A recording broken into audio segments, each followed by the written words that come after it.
All right, man. Welcome back to Last of Heart Podcast, man. Season 2, Episode 1.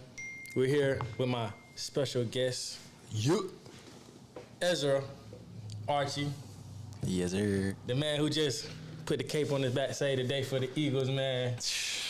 Give it up for him, boy. Give it up for him, man. Appreciate you for coming on here today, man. You know, it's supposed to be how this set up, but, man, look at God. Look how I play it out, man. Yeah, nah, for real. Think we got you on here at the right time. Facts. Last of the heart. Yes, sir. So we're going to start off, man. Where you from, man? Man, from city, man, small town, Camden, New Jersey, born and raised, you know. And I moved Sicklerville, New Jersey when I was leaving, I think, 4th grade. And, Yeah. I kind of been all over for real. Me personally, like I claim Camden County because Jersey. Yeah, you feel me? Like at the end of the day, like I was born in Camden, but I went to 2 different school districts. You know, interacted with so many different people. So at the end of the day, it's like I went to white schools, I went to black schools. You feel me? Middle school, I went to Haddonfield, so that's a whole total different area. But at the end of the day, like Camden County, you go to South Jersey, they gonna know Archie. So you from South Jersey? I'm from South Jersey. So I don't want to hear no that? North Jersey, no Central Jersey, none of that. South Jersey. So, like, what is that? Is that, like, the suburbs, the trenches, like... It's a little mix of both, you feel me? But at the end of the day, like, we real gritty. So even if you go to the suburbs, you got people that's, you know, they still got that Jersey grit, that Jersey grind in them. But at the end of the day, it's like, it's a mixture. It's like a lot of inner cities, but then it's rural area there too. But it's a little bit different than the rural area down here. So, I mean... It's more compact than down here. You get what I'm saying? Yeah. What you mean, like? Like the housing and the access to just a store is just closer. Like the radius. I feel like from right now, I would have to drive 5 minutes to get to like a Walmart. Yeah. Yeah. It's like the supermarket is a little bit closer than that. So are you like a little culture shock being down here in South Georgia? Yeah, it was a culture shock at first when I first got here. Just more so because it's just, first of all, the weather, bro. Like, yeah. Why is it so hot? I can't explain it. It's that hot that just make you mad, you know, especially summer. Yeah, like, and then out of nowhere. But I mean, it's cold up there, though, so it's just that's what I'm saying. So, like, when I got here, I'm just like, yo, it's scorching. And, like, it's that type of scorching where it's like, you don't even want to be outside because it's, like, hot. No. You're going to sit in the AC. See, in Jersey, when it's hot, it's like, oh, nah, I'm going to go outside because it's finally hot. You get what I'm saying? Oh, nah, yeah. Yeah, like, we going to go do a beach day. Like, we waiting for the hot days over there. Out here. Y'all got beaches? Yeah, we got beaches, bro. Jersey Shore, like, up and down the coast, Atlantic coast, like, that's what we know for, Jersey Shore, you know, and, you know, it's beautiful. How close is that to, like, New York? New York? I mean, so the whole, like, all right, I could explain it like this. It go from Cape May up to, like, probably, like, Cape May to, I say Long Branch or Red Bank. That's where, like, the Jersey Shore line is. And then, like, when you get to Red Bank, New York is probably about, like, a 20-minute ride from there. But Cape May is near me, which is southern Jersey, which it'll probably be, like, a little hour-and-a-half ride to get to New York. So, like... So you visit New York often, or is me personally, nah. That's like Jersey, like where you from, like a big kind of city? Yeah. Well, it's a small city, but where I'm from is like South Jersey is a big area. You feel what I'm saying? Like it's like. So it's lit in your city. Yeah, of course. You feel me? It's lit. It's definitely lit in my city. So you don't gotta drive nowhere to go. Nah, I'm not driving nowhere. I mean, we right next to Philly. You feel me? So I could just go right over the bridge, and everything that's in New York is really in Philly. Okay. Yeah, but you know, in New York a little bit, I give New York a little bit more exotic credit. You know, I feel like it's a little bit more upper scale than Philly. So you definitely got so go out there. To Philly. I'm closer to Philly. Like I'm right there next to Philly. Like if I'm at some of my family members' cribs, like I could literally see Philly, like the skyline. Like I could see everything. Like OR, that, you feel me? Like Yeah. Philly is right there. Like I feel like I could touch it. Okay. They're only separated by a bridge. And I mean, I've only been to New York probably like 7 to 10 times.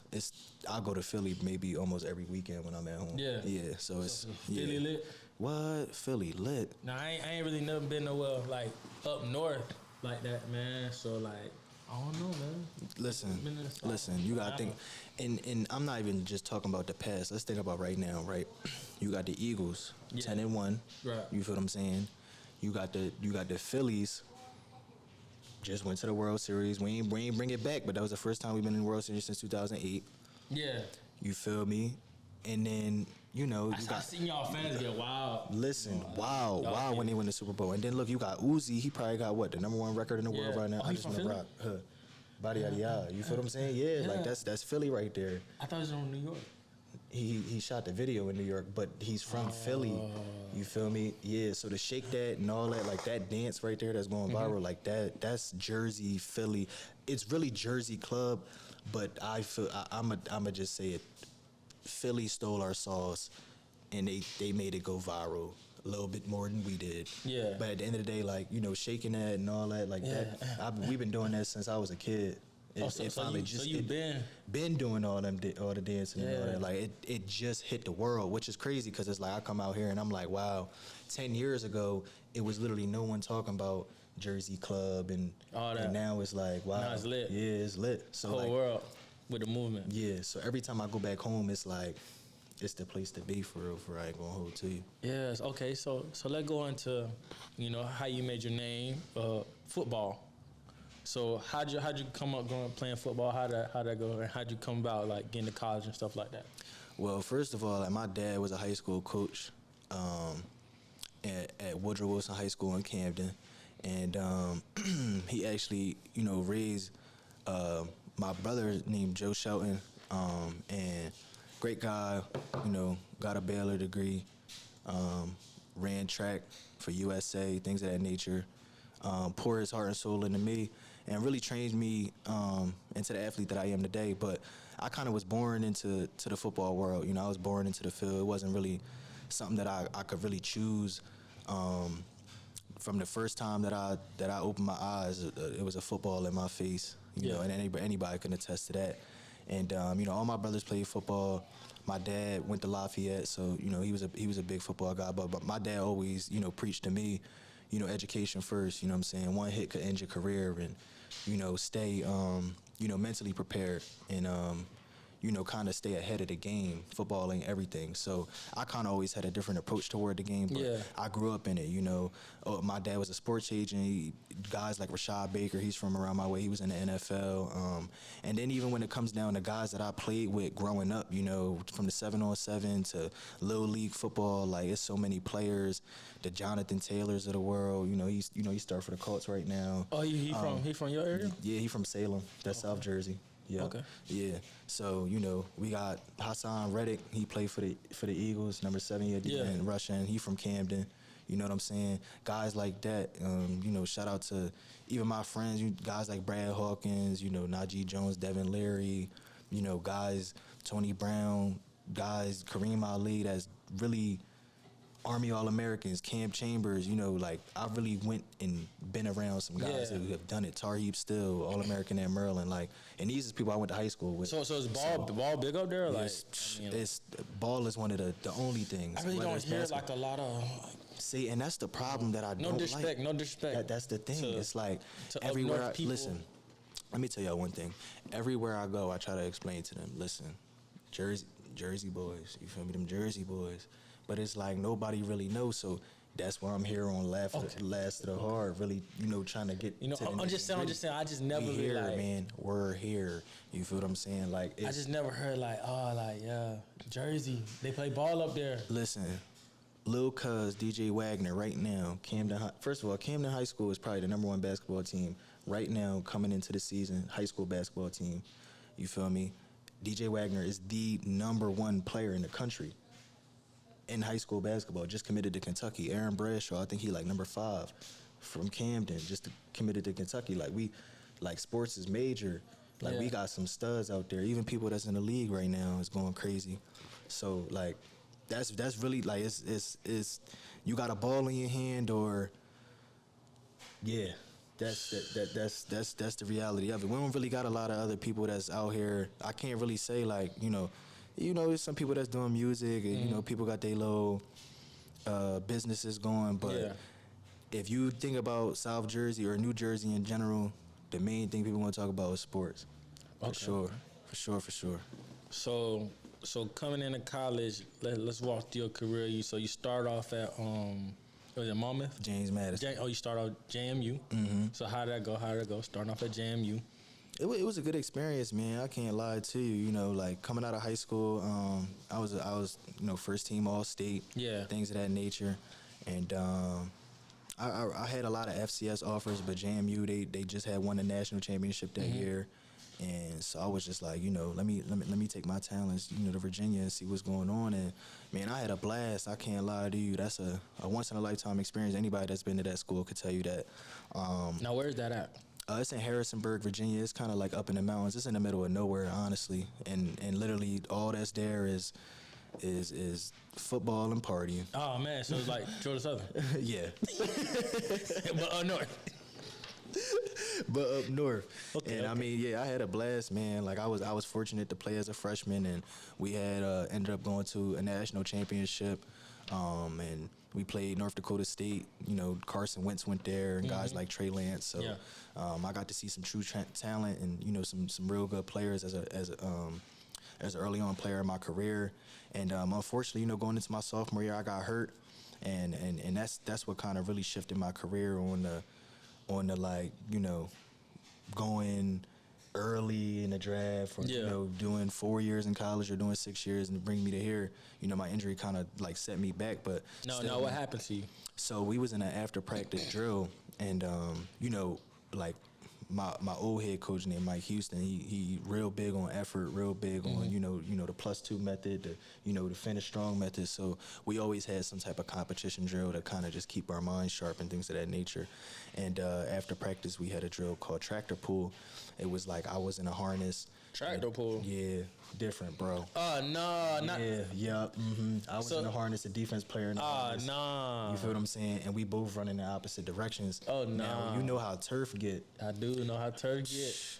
I'm running, we both tugging each other. Shout out my boy D-Lo, too. He might be in the CFL right now or might be going to, what's the new league?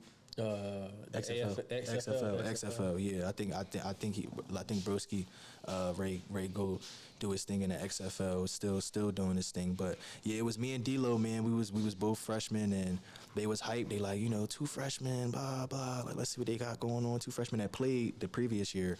So we going against each other. The first time he dragged me. So this time I'm like, nah, I gotta get him. Oh, y'all went back to back? We went back to back. I'm like, nah. And this is during the season? This is right after this spring ball, right after practice. The first practice is spring ball. Y'all in pads? Nah, we're not. We're in t-shirts and shorts. But it's after practice? After practice. Oh, man. Just competing. Just seeing where your mind is at. And me personally, I'm from Jersey, so I wasn't going. You feel me? I'm like, no, like I gotta get it back in blood. Yeah. And at the end of the day, shoot, I went so hard. I was driving, then boom. I felt a pop in my foot. I just laid on the ground. Broski continued to pull me back. Yeah. Everybody like, you feel me, all in my face and all that. But yeah, I had something called a Lisfranc sprain. Now it's 2 types. It's one where you need surgery and there's one where you don't need surgery. Mm-hmm. I unfortunately had the one where I needed surgery. I had to get a plate in my foot and 6 screws, and I had to get 2 surgery. I had to get one with the plate in my foot in, and then I had to get the plate taken out. And I mean, my recovery took probably like a year and a half, and even when I got back, like I still wasn't able to move the way I was before. Shout out Foot Doctor Mo, because he is the true, trainer who kind of aligned my leg back into place and really got me moving back to speed how I really originally was moving. So your whole foot was like off? All right, say this your hand and it's flex, right?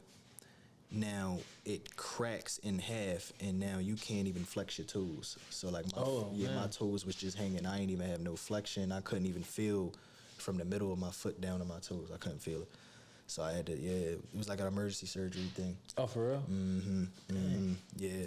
It was a crazy time in my life, but I thank God that it happened for me because it allowed me to sit back and, appreciate the words my dad told me before. You know, one injury could end your career. Like what your mind doing? You know what I'm saying? What you doing with your mental, and how is that going to further you in life? So I was able to kind of sit back and think about, all right, what if football doesn't work out?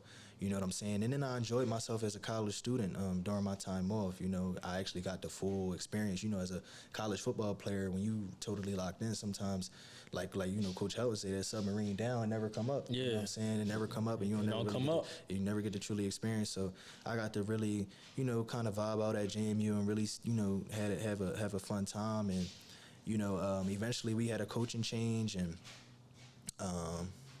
just things just didn't work out on my end, and I felt as though I needed a fresh start. So I kind of came back home to Jersey, and I was really, it really came down to me exploring like my music career, and something that I wanted to do outside of football. So when I hit the portal, Monmouth University, they offered me out of high school, and they had a unique music industry program. It's actually number 6 on Billboard. Now, where is Monmouth at? Monmouth is in Long Branch, New Jersey. Okay, so that's closer to home? Yep. It's probably like an hour and a half for me. It's right on the Jersey Shore. Beautiful place, man. Like, I'm talking about, you walk outside of the campus, you could, you know, see the ocean. You got the boardwalk right there. You know, good food, good eats. It's great scenery, great vibes.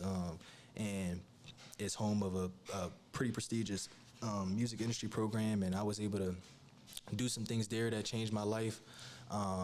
And I actually get back on the field and play football. I won a Big South championship there. So that added on to the CAA. I'm talking about little big CAA rings that I had. Big CAA. That's rings the conference. CAA was where I was JMU's conference. Oh, okay. They obviously in the Sun Belt now, but when I was there, they was in the CAA. So I got 2 CAA rings, and then I came to Monmouth and I got a Big South ring, and I was able to get my degree. And, you know, and from there, my senior year at Monmouth in the classroom, because obviously I wasn't a senior on the field, I was a redshirt junior. I actually was thinking about being done with football, because first game, Middle Tennessee, went out there, had a touchdown, you know, I think I had like 7 catches. I was getting my groove back. Yeah. I'm like, all right, you know, like senior year, all right, you know what I'm saying? I'm back in the mix. And then second game, third down, I get a first down, boom. It's against Fordham. It's in a critical moment, too. I get a first down. Big old linebacker, bro. Sling me to the ground. Boom. I get up. My whole ankle turn. High ankle sprain. And you know how long them high ankle sprains take. So I was out, 6 to 8 weeks. 6 to 8 weeks. But thank God for Dr. Mo, called him up, took a little flight to Miami. Yeah. Literally, flight to Miami one day. Same day, flew back. He fixed me up. Boom. Came back. I was able to come back in 5 weeks. Oh, so you had surgery? No, I ain't have surgery. He does like this inner alignment. I don't even know how to describe it. It's like, I don't even know how to describe it. It's literally like he uses his hands, and he calls it zapping. He calls it zapping your body back in place. So he thinks of the body as a car. Yeah. And basically, you know, if you putting the wrong fuel into it, then it's not gonna work.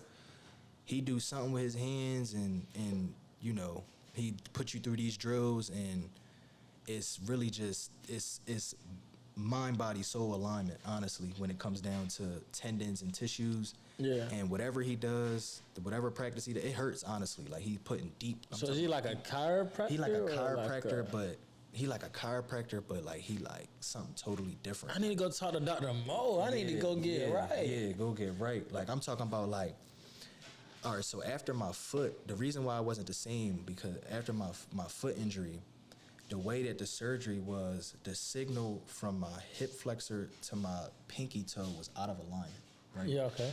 And he felt it with his thumbs, like when he was like kind of going through like whatever his zapping motion. Yeah. If you go on Instagram, his name Foot Dr. Mo on Instagram. You go on Instagram, you can see the practice.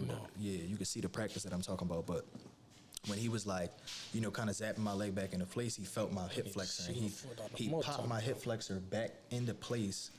And ever since then, like, cause usually my ankle would fold. Like if I was like running or something, my ankle would literally just like roll over. Roll over. Oh yeah, he right here. Foot Dr. Mo. Yep. Mm-hmm. It would just roll over, and ever since he did that little alignment, I was back. I was back good. Like my brain was working the right way. Oh man. Yeah. That's crazy. Yeah. So from your hip, my hip to my pinky toe. the tendon was out of alignment. Once he popped it back into alignment, you know, once you're doing certain drills, he was like putting me through hurdle drills where I had to kind of jump off a box and land into my foot and then explode off of it. Yeah. And kind of once I got that movement back down packed, my ankle never Straight. folded from there. Yeah, nah, just continued strengthening it and it was back good. Yeah. So, anyway, going back to senior year. Yeah, Monmouth, got hurt, high ankle sprain. Fuck doctor got me back. I ended up, you know, coming back. Had a big game against Robert Morris. Had a touchdown, 65 yards. I think I had 2 catches, honestly. I just, you know, went out there and had a good game. Ended up winning, and then we came down to Kennesaw State and lost. And they run the triple option. yeah, triple option. that's and tough. they beat us. Yeah, it was a Big South championship once again, and we had beat them in the spring. So I honestly didn't get a Big South championship that year, but I was really just kind of in an in-between state. I was like, I don't really know kind of, you know, where to go. I'm like, you know, I had an all right career at JMU. Yeah. And I had an all right career at Monmouth, but, you know, where's the breakthrough at? You know what I'm saying? Like, or is football not my calling? So it was a big decision that I made, and I went to Puerto Rico with my mom for Thanksgiving right after the season. And I kind of just truly meditated. You Puerto Rican? Yeah, I'm Puerto Rican. Puerto Rican and black. Yes, sir. 50-50. Yeah. So my mom, she from. Might need to go to Puerto Rico. Yeah, you feel me? Yeah, we listen. We got a house. We got a house out there. Yeah. Got family out there. Slide whenever you want, bro. Okay, say no more. Say no more. But yeah, so we went out there. You know, I got to see my family, and I really got to meditate on what I wanted to do. And something inside of me was telling me, you know, to keep going, keep pushing, and you know, shoot for the stars. Honestly, whatever I kind of want, go get it. Yeah. And so my dream since a kid was to play FBS football, and I didn't want to give up on myself, knowing that I had another year and that it was possible. I was like, you know, let me buckle down and really bet on myself. So I entered the transfer portal one more time, and I didn't know what was going to come out of it. But luckily, you know, my quarterback, my freshman year at JMU, he's now a grad assistant, and he ended up here at Georgia Southern, and he called me on the phone, and, you know, we kind of, you know, talked, and I felt like it was a good fit, you know. Yeah. And I came down here to Georgia not knowing anybody, not knowing, you know, what was to come out of it. I just honestly just wanted to help. You know what I'm saying? That was my main thing. I was a 6-year guy. I was experienced, and I just wanted to bring, you know, the knowledge and, you know, all the stuff that's been poured into me down here into a team that I felt that, you know, truly deserved it, honestly. Now, really keep work it a hard, band. Like, what was your first impression of Georgia from coming up north? My first impression, it was like, whoa, it's super hot out here. And honestly, it was like cool. It was like, yo, this is a new environment, new place, new feeling. You know what I'm saying? Like, first of all, up north, it's a little bit more treachery. You know what I'm saying? It's a little bit more trenchy. Yeah. You know what I mean? It's more everybody's not nice to you. Everybody doesn't hold you. Oh, so not you like the Southern hospitality. Yeah, down Southern here. hospitality. Okay, It's okay. real. Yeah. It's real love out here. You know, you don't really get too many people where you kind of looking at them sideways. It's like everybody is true. You know, everybody kind of treats you like family, and I really enjoyed that about this place, where it was like I didn't have to think twice about nobody. But when I first came down here, I kind of carried that mentality, like, you know, that jersey, I'm looking over my shoulder, like, I don't know, you know what I'm saying? But once I really got to feel it out, it was like, dang, like, this is really, you know, somewhere where you can raise your kids at, and you know, you don't gotta really worry about too much. You don't gotta worry too much it's now it's you pretty go a cool, little man. bit more up north than Georgia, you might, you know what I'm saying? Yeah. You get a little crazy in Atlanta now, but nah, for real though. yeah. I'm already knowing. I know how the city. Oh yeah, so you get here, man, and you know, last game, you say today, you know, a big time catch to the walk off, stepped up after being called upon, you know. Yeah. How that feel? Shit, it honestly meant the world to me, man. Like, a dream come true. Everything I felt like I worked for, it felt like it came true in that moment. And I was able to make a statement, you know, not only to myself, but, you know, to a lot of people out there, especially people back at home in New Jersey. You know, I'm still that same Jersey boy that was overlooked, that, you know, we still overlook. Everybody still overlook Jersey and still kind of look past us when it come down to anything. But you stick to the script, and you really dive deep into yourself and what you believe in. Don't operate on how you feel. And I mean, certain things is definitely possible in life. You know what I'm saying? Because I mean, folks, let's just understand this guy is just so hardworking. I mean, every day he in there early, in there after practice. Just getting extra work in, watching film, and his opportunity came all season, and it came the last game, and he was ready.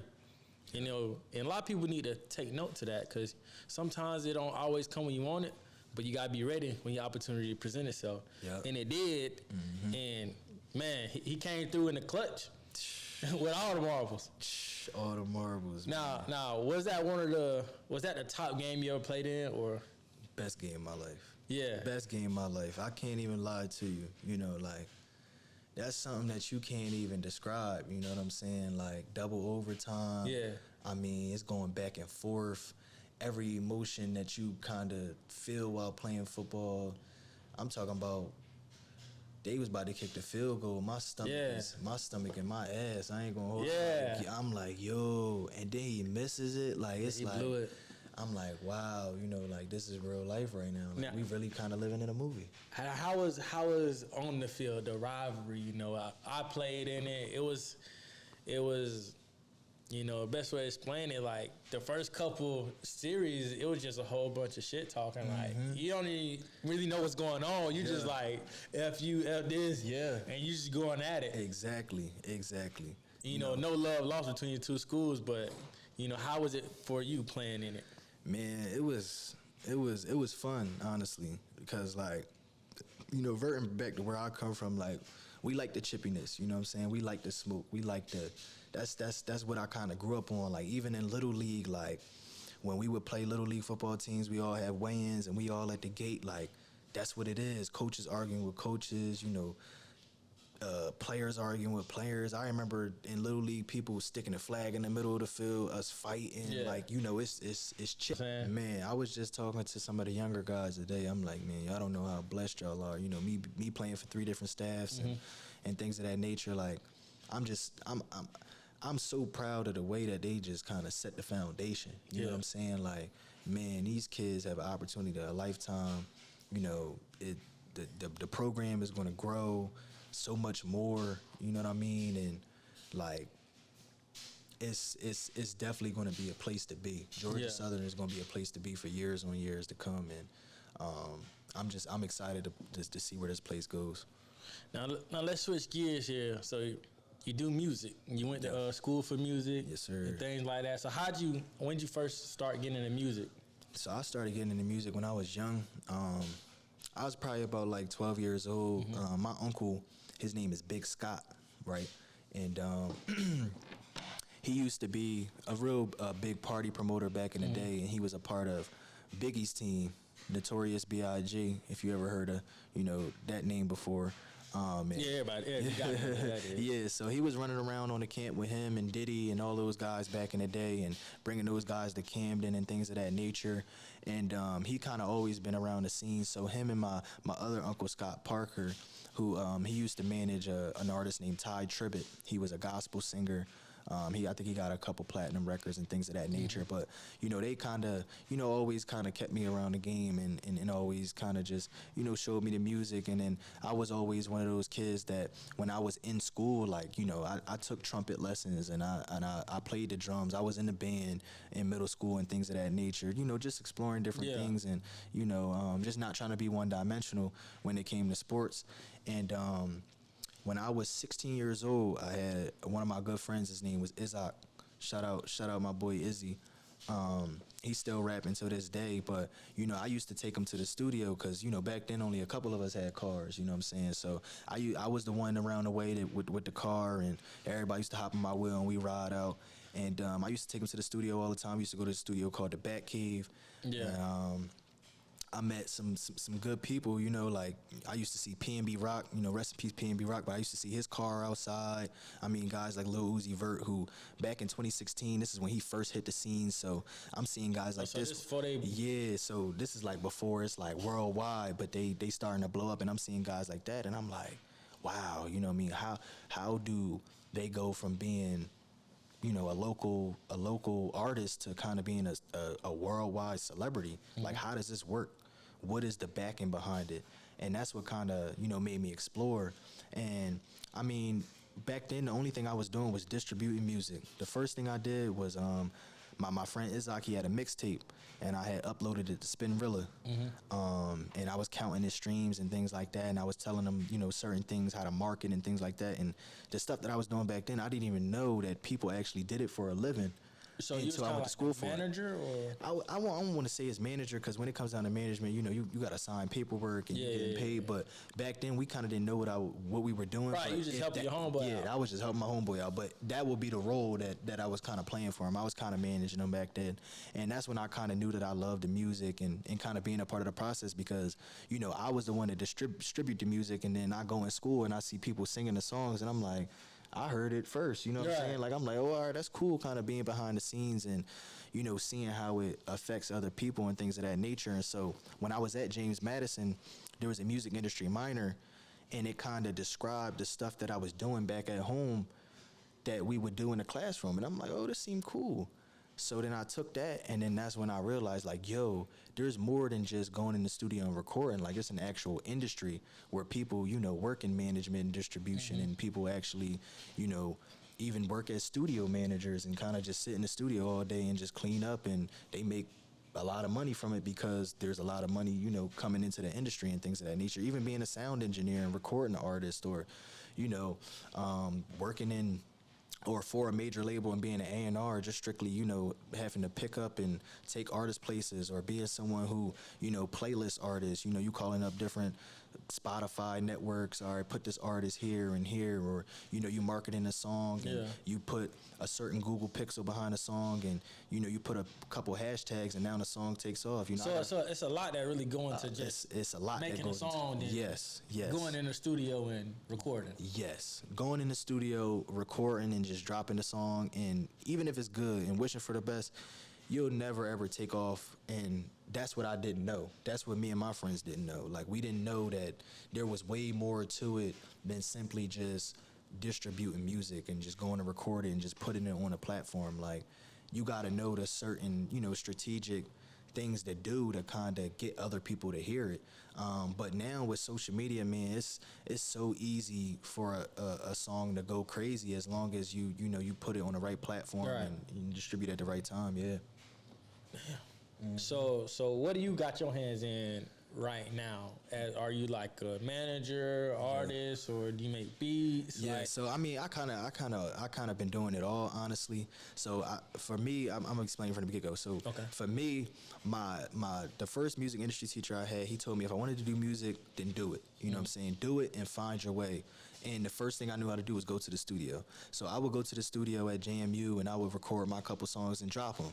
You know what I'm saying? And then I was dropping music, and I was making a couple dollars off of it when it came to distribution. I would distribute it on DistroKid. It's a network.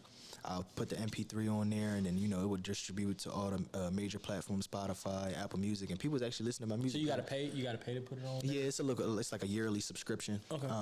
Pay one time a year, but, you know, the stream never stops, so you getting paid, you know, every time somebody. Were you making like a lot of money, or I mean, for the first year, I dropped a project and like maybe 3 singles, and I made like $3,000. Okay. So it was people actually listening to my music, and I don't know if that was from my football status or I was actually a good artist, but people were listening. So I came back home, and I threw a little concert, because there was a lot of people around my way that was, you know, making music and, you know, trying to make it in the industry. And I'm like, well, I have a platform where I can really help. You know, I know how to bring people together. So I was like, let me throw a concert, and you know, shout out my boy Monty, free him. He in jail right now, but he's an artist from around my way. He was real big at one point, and I kind of headlined him. Me and him put it together. Him and DJ Men, shout out DJ Men. We had put the concert together. It was called Monty and Friends, and we invited maybe 15 artists from South Jersey that was kind of on the rise, that was moving along. And, you know, he actually gave me a set in the show. And we made probably like $7,000 off the show. And that was my first time being like a concert promotion, like a promotion. I performed, but I promoted the concert too. Okay. You know what I'm saying? I promoted the concert and, you know, got it out there and got people in there. So, like, that was another part of the industry. You know what I'm saying? You know, promoting a concert, putting an event together. You know, being an event curator.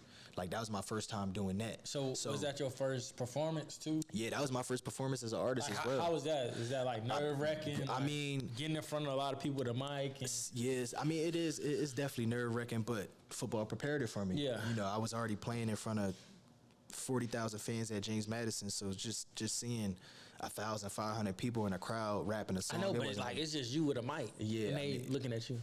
Yeah, it was nerve wracking. I ain't gonna hold. It was nerve wracking. Okay. But what I did was I had 6 of my boys on the stage with me. It wasn't just me up there. Yeah. And so me looking at them left and right kind of gave me more confidence in myself and things of that nature. And so, how many times have you like performed and all? I only performed that one time. That was the first. That was the first time I did it, and that's when I really realized that I didn't want to be an artist. Okay. That's when I realized I didn't want to be. Why you say that? I mean, just because of the I don't even know the fame that comes with it. I'm not really one of those people that, you know, I want everybody like, oh, that's him. Yeah. You know what I'm saying? Or kind of like where everywhere you go, people know who you are. Like, I mean, I don't mind it, but, you know, you got to carry, like, as an artist, you got to carry a certain image everywhere you go. Right. You know what I'm saying? Like, sometimes I want to come out the house in sweatpants and, you know, and some slacks. Anything. Yeah. Like, you know what I'm saying? Just like, I just want to be chilling. Artists, they can't do that because everything that they do is like a viral moment.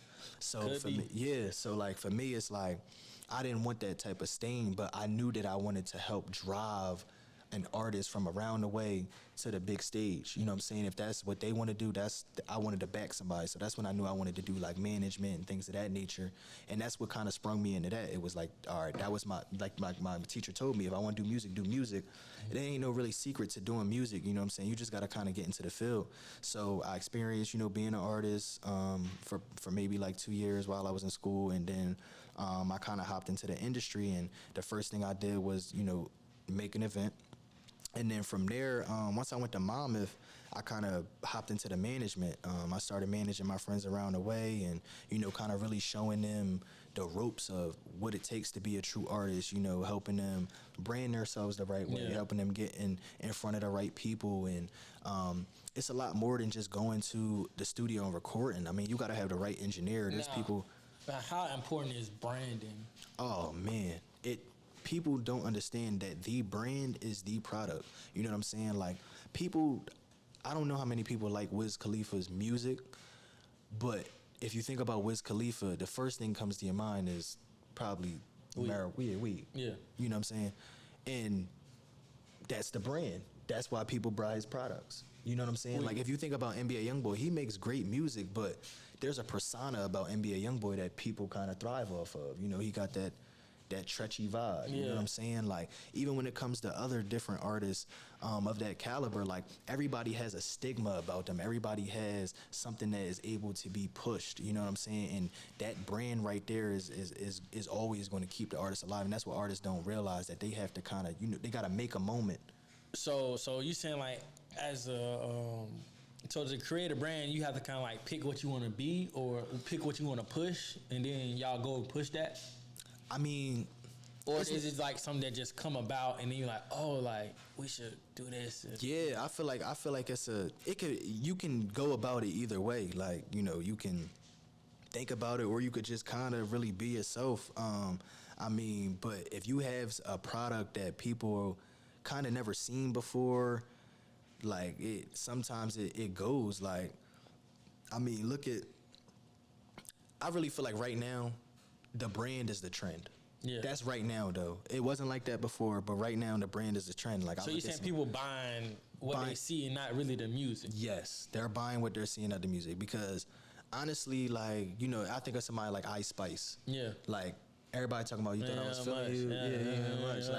That, like, I probably heard the song maybe 4 times. Don't be a munch out there, people. Yeah, don't be a munch. But I've heard that song maybe 4 times fully through, but I continuously hear that one part, and that's the viral moment, that the trendy thing that that's artists, you know, that's what got her hot. Yeah. You know, you think about like a Lil Durk, who he did a song Kanye Crazy. Yeah. You know, because Kanye going crazy. Kanye, you know what I'm saying? And then he get in the video, and, you know, he got the Kanye suit on. But I feel like I used to listen to Lil Durk, like, like high school, like Signs to the Streets, Lil Durk. Yeah. I feel like he rebranded himself from that. You see, and look at what the rebranding did. It made him go from where he was at to reach a bigger crowd. You know what I'm saying? Because it ain't really like all the street stuff. Yeah, because not everybody can relate to that, but everybody can relate to Kanye going crazy because that's a thing that everybody sees. So now once you do something like that, it's like, all right. Even for example, look at No Cap,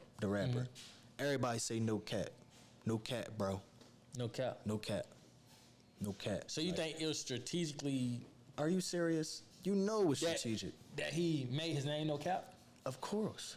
Why would he make his? Why would he? You know, like he made his name No Cap because that's what everybody is saying every day. So it's like No Cap, that's No Cap. You know what I'm saying? Like it just goes right. And then now if you got somebody who you put in some designer and they sound good. Right. Now we got a product now we got a brand that we able to, and like as an artist I feel like you gotta dress a certain way. You have to. You gotta wear, designer, all these expensive things and stuff like that. Exactly. Like that's part of your brand too. Like I think of some artists, Billie Eilish. Yeah. She I don't want to say she dresses weird because she dressed like baggy clothes. Yeah, you know what I mean? She dresses different.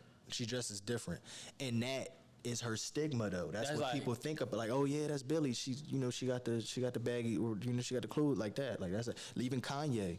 You know what I'm saying? Look at AB when he turned into an artist. He got the one glove on with the boots. He would put that shit on. Yeah. You know what I'm saying? Like he really branded himself. Like when you do that, like he branded a dance. Now that's everybody doing it. Everybody's doing it. It's never going to end. And these companies out here can use him on their platforms to push everybody knows the dance, so now they paying him to come on their platforms and do the dance. So now more people, you get what I'm saying? That's how business work. That's how the music industry work. But so do you think you got to be like a mega artist to make money, or no? You don't got to be a mega artist to make money. I think of it like this: it's the same thing as like owning a clothing brand. Right. If you get 10,000 loyal customers to buy shirts at $25. I feel like you're doing good. You're doing good in America. You know what I'm saying? And then you could use that money to invest into something else. But yeah, as an artist, like if you got 5,000 fans that's buying your tapes and you selling the tapes at $12, like you making good money. Right. Yeah. So I mean, at the end of the day, it's like it's really all about the fans, for real. And finding kind of like your niche. Yeah, finding your niche. Your audience. Your audience and pouring into them. And then those people will spread your stuff to other people. But once you find that core fan base, the sky is the limit. But how do you get to the core fan base? You got to brand yourself. You got to do something that's going to stand. Yeah. So you yourself. Yes, sir. So you are, what would you call what you're doing? Right now, so I'm a CEO of a studio. Mm-hmm. So you own a studio? I own a studio. Okay. So I opened up a commercial building 2 years ago. We started the project, and I was able to open it last January. And from there, I've had a couple celebrity artists in there, and things been going well. What's the name of it, by the way? It's called Deluxe Luxury Studio NJ. Yeah. Y'all can follow us on Instagram at Luxury Studio NJ. And it's in Cherry Hill, New Jersey, 5 minutes right outside of the city that I was raised in, and it's been a fun ride in the studio for year one. I'm definitely probably going to throw like a 1 year anniversary for sure. But yeah, like I own a studio right now, so I've been having different engineers and artists kind of in and out all year, and I'm still branding. We got a website and things of that nature, and I want to expand the brand as much as I can. I'm probably about to open 2 more rooms up inside the building.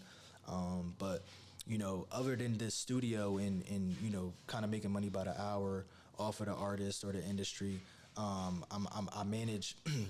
My cousin, his name is Core Magic. He signed to Bando Baby Records. They own a couple artists. Naya G, an artist called Odas Ryder. They're big on the north, and he kind of signed his first deal this year. So I've been managing him, just trying to get him right, trying to get his beats out there. He's a producer. And then me and my co-partner, his name is Lil Dev Beats. Shout out Lil Dev Beats. He's an artist and a producer. I've been managing him too, and it's been a cool ride. I haven't really fully been able to put my hands on the management as much as I wanted to because I'm still, playing football. Yeah. But as much as I can do, I've been doing, and I mean, these guys are elevating, and I'm pretty sure they'll be big time one day. Everybody will know who their name is, whether that's from the artist side or the production side. As of right now, they work with some big time artists. I mean, around the way, they got some big placements and some cool things coming soon. So I mean, as of right now, I call myself like a freelance A&R because I help a lot of artists around. What is A&R? So A&R is an artist and repertoire. It's kind of like the same thing as management, but you kind of don't have to listen to. I guess a higher up. Like I feel like a manager is the liaison between the label and the artist. So whatever the label tells the manager to get done, he gonna go do it. Mm-hmm. Whatever the artist asks the manager, he gonna go do it. But at the end of the day, the A&R kind of has more freedom when it comes to certain things. Whether it be like putting an album in order. Like, having a listen party, and the A&R will be in charge of, all right, this song first, this song second, this song third. Or it might even be like the A&R might help write, a certain part of a song and get writer's credit. The A&R is somebody who, if an artist needs, somebody to represent them when it comes to anything on behalf of the brand, the A&R is there. Sometimes the manager might only be a personal manager. They might only be there for the emotional side of the artist, you know what I'm saying? Not even the music side. So, I mean, for me, I manage my cousin, manage him. So I'm the liaison between Bando Baby Records and Core Magic. And, shout out Garcia, shout out Corey. I've been working with them for maybe 6 months now. Still under the radar, but things definitely moving along. And then I manage my friend Lil Dev Beats, brother for life, and moving from there. I own a studio, and then I'm kind of just it's the end of senior year with football, so I'm kind of just waiting to see if what pro day looking like and things of that nature, and/or if I could I got a couple jobs on the table in New York and Philly, so. If I should go and take that, but I haven't really been able to fully tap into the and like go all in on the music simply because I grew up playing football and that's always been my dream. But plan B is there. It's there and it's definitely been marinating for a while. So I would ask you this. I wouldn't even say it's a plan B. I don't believe in plan Bs. I just believe in we go. Do this, do that, and we go play ball. Do this. You feel me? And give it all we got to both of them. I don't believe in fallbacks and stuff like that. But so, what would you say like is your dream? Like, if we look up in a couple years, or like, what do you like dream about at night if it just looks amazing to you? So my dream it's kind of been the same for years now. Like, I want to play in the NFL for sure. I want to play in the NFL and. I want to be a football player for the rest of my life. Like that's definitely what I want to do. And then I want to use the money that I'm making off of football to pour into the music industry. I look at somebody like Lamar Jackson right now. He got an artist named Lil Shimmy from Florida. Lamar Jackson. Lamar Jackson, the quarterback. He do music? Yeah, he manages Lil Shimmy. You know Lil Shimmy? No. Yeah, you do. We be playing him in the locker room all the time. Lil Shimmy. Oh shit. Well, I didn't know Lamar Jackson, man. I thought he just played quarterback. I gotta play you some Lil Shimmy, and then you gonna know the song. But yeah, Lil Shimmy, he's an artist on the rise right now. But his best friend, I think, is Lil Shimmy, and he was making music back at home in Florida and things of that nature. And Lamar is using his platform to kind of, move his career forward. If Lamar Jackson posts something, he getting 1 million impressions. Yeah. So imagine if he put a highlight tape up and put his friend's music behind it. Now they both elevating, then they tapping into the music, and then the stream is going, you know what I'm saying? Yeah. So that's kind of my goal is like, I want to get to the point where I have a platform where I can put people in position that need to be in position. Like, I believe that, the people that I name, Core Magic, Lil Debbie, I believe these people can be, the grandest of the grandest when it comes to artists and production, and can really help the industry move forward, especially the hip hop industry.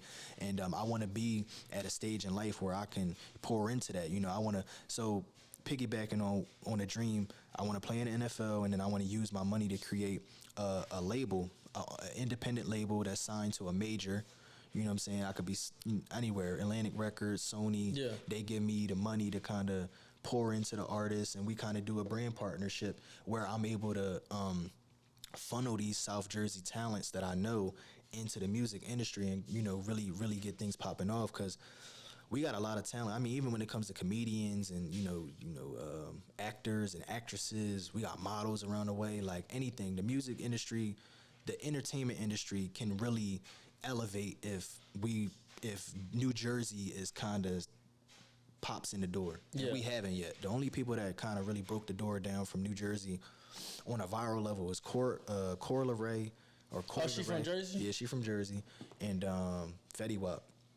And for real? Yeah. Other than that, man, we don't really got anybody that's kind of been super duper viral and, you know, has actually, or someone who could stand up on TV and, you could point them out. You know what I'm saying? Like, we don't really have a lot of those. Do y'all, like, claim her, like, Cor LeRae, like, yeah, she from Jersey? Of course. Yeah. Of course. I mean, people around my way, we definitely do. Yeah. You know what I'm saying? Just because of the fact, like, in Jersey, we show love, especially when it come to people who make it out. And another thing is, like, when you in Jersey, like, everybody in Jersey feel like they somebody. So it's kind of just like, you know, it's that around the way love, but it ain't the love that I just felt on Saturday night from people who I never even met before. Right. You know what I'm saying? It's not that type of love. So when Cor LeRae went away and she really took off, everybody from is a respect thing. You know what I'm saying? Like, you like, yo, like, without us pushing you still went out and did that. You know what I'm saying? And so it's just a different type of respect. And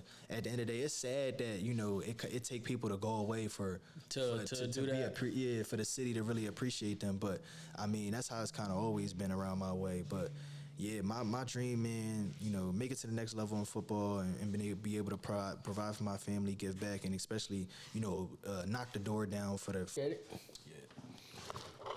All right, so we're going to do a little segment. You know, we want you to give somebody their flowers, man, somebody who you appreciate or you just want to give their respect to. So whoever you got in mind, man, let's hear it. Yeah, so, I mean, I got two people in mind, especially right off bat. I want to thank my parents, man, for real. You know, they held it down, still holding it down to this day.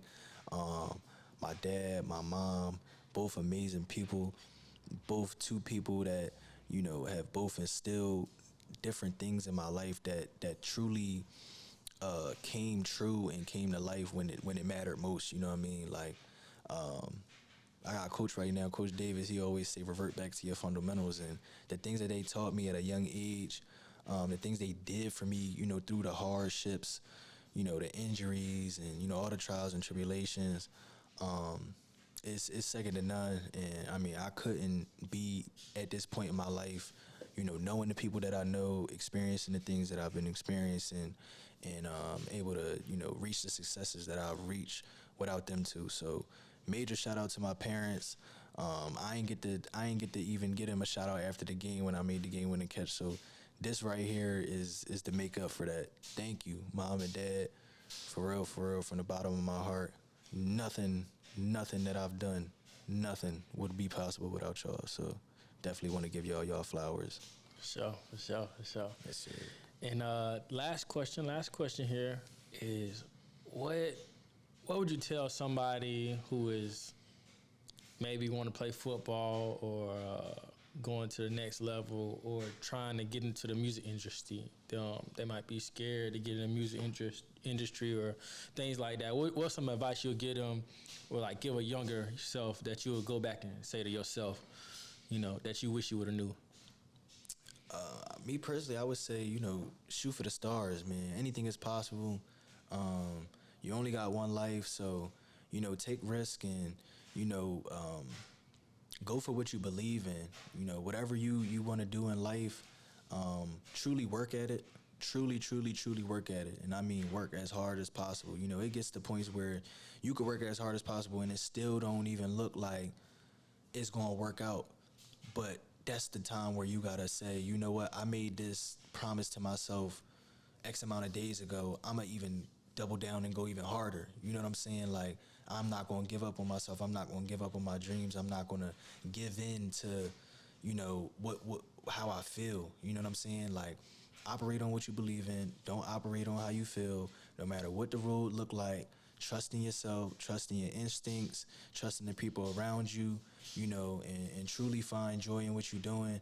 You know, and at the end of the day, if you really put your mind into something and you really want it as bad as you say you want it, anything is possible.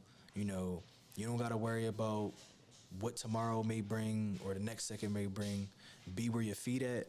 Truly appreciate the moment that you in and give your all. And I promise you, when you look up at the end of the tunnel, whether it's 5 months, whether it's 3 years, whether it's 10 years, whatever you put your mind to, you're going to accomplish that goal. Seriously. For sure, man. There you have it, man. Ezra Archie, man. Straight out of Jersey. Man, appreciate you coming on Laughter Hard podcast, man. It's been a pleasure, man. Man, I appreciate you, man. Show love, man. Yeah, you already